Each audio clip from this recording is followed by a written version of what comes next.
এটা আমি আমি যেটা মনে করি এটা আপনাদের ইউনিয়ন এগুলো ব্যাপারে বলা উচিত।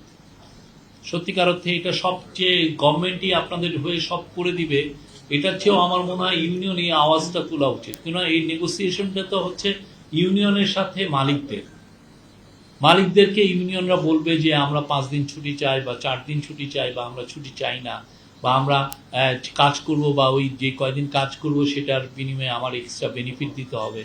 সেই যে এই ইস্যুগুলো তুলবেটা কে? ইউনিয়ন তুলবে।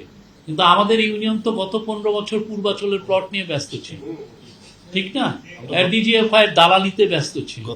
হ্যাঁ, তা মনিরুলের সাথে এমন কোন সাংবাদিকের নাই যে মনিরুল বার্থডে একটা কোল্ড ব্লাডেড মার্ডারার মনিরুল, তার সাথে সবাই ছবি দিচ্ছেন, মনিরুল ভাই আপনি না আসলে দেশ উদ্ধার হতো না, এই সমস্ত মেসেজ দিচ্ছেন, দেন নাই? কত লোক মনিরুলকে বার্থডেতে উইশ করেছে, আমরা জানতাম সে কি ধরনের হিউম্যান রাইটস অ্যাবিউজ করছে, তারপরে তো এই কাজ করছে। এখন আমার মনে হয় ইউনিয়নের উচিত এই আওয়াজগুলো তোলা। অনেকগুলো আওয়াজ আমাদের তোলা উচিত। আমাদের জার্নালিস্টদেরকে ভয়াবহ রকমের ভাবে ঠকানো হয়, 5,000 টাকা বেতন দেওয়া হয়, 10,000 টাকা বেতন দেওয়া হয়। এই যে ঠকানোটা, সেইগুলো নিয়ে আওয়াজ তোলা উচিত।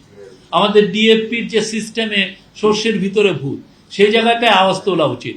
সাংবাদিকরা এক একজন লিডার তাদের নামে পত্রিকা নিয়ে ওই পত্রিকা ডিএফপিতে সবচেয়ে উপরে রেখেছে, অথচ একটা কপি চলে না।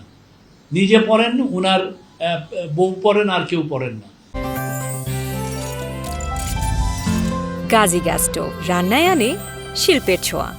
চুরি করে না। সবচেয়ে বড় কথা হচ্ছে যে এই যে একটা আন্ডারগ্রাউন্ড পত্রিকা, এর মূল কাজই হচ্ছে বড় বড় পত্রিকাতে চুরি করা। বড় বড় পত্রিকা টাকা দিয়ে বেতন দিয়ে সাংবাদিক রাখেন, তাদের জায়গায় যে অঞ্জন একটা ভালো রিপোর্ট করলো, ওই অঞ্জনের রিপোর্ট আর একজন আন্ডারগ্রাউন্ডের পত্রিকার চুরি করে ছাপিয়ে দিল। তো ভয়াবহ জিনিস। সেগুলো নিয়ে ইউনিয়নের কথা বলা উচিত, জার্নালিস্টদের কপিরাইট নিয়ে কথা বলা উচিত, বেতনের একটা মিনিমাম ফ্লোর, আমি বারবার বলছি, এটা নিয়ে চিল্লাচিল্লি করা উচিত যে না, আমরা 30,000 টাকার নিচে বাংলাদেশের কেউ বেতন পাবে না, কোনো জার্নালিস্ট বেতন পাবে না। আর যারা দিতে পারবেন না তারা আল্লাহর হস্তে বন্ধ করে দেন, আপনার জার্নালিজম করার কোনো অধিকার নাই। বেতন দিতে পারবেন না, এই আওয়াজগুলো ইউনিয়নের তোলা উচিত, ঢাকা রিপোর্টার্স ইউনিটির তোলা উচিত। কিন্তু ইউনিয়ন তো এই কাজ করে না।